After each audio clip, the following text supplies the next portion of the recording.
queridos e minhas queridas, javalis dentuços do leste do rio Amazonas. Essa foi boa, hein? Você tá rindo, eu tenho certeza disso.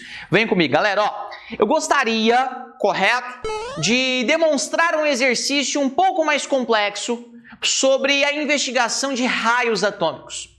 Olha, complexo no sentido de você justificar a resposta, porque a análise ela é fácil. Por exemplo, eu gostaria de saber qual elemento tem um raio maior, o carbono ou o nitrogênio? Espera. Tanto o carbono quanto o nitrogênio, olha a tabela periódica, estão no mesmo período.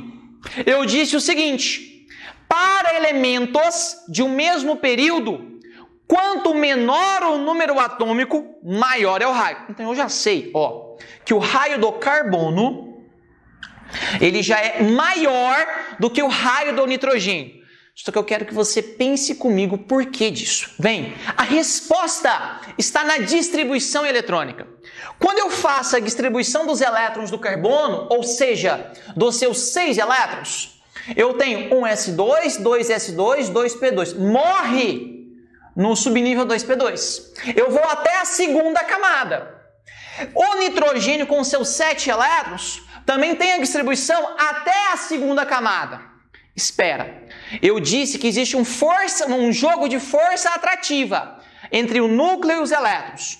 Por que o raio do carbono é maior do que o raio do nitrogênio? Por causa da seguinte situação: empataram no número de camadas. O nitrogênio está exercendo uma força de 7 para essas duas camadas. Tem uma contração um pouco maior. Já o carbono, para essas duas camadas, tem uma força de 6, ou seja, a carga nuclear efetiva que está sendo analisada aqui.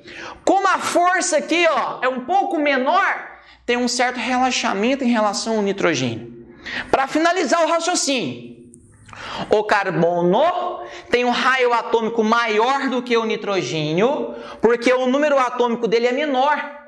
A força de atração núcleo-elétrons é menos intensa no carbono do que no nitrogênio. Tudo bem? É só isso que você tem que analisar, beleza? Ficou com dúvida?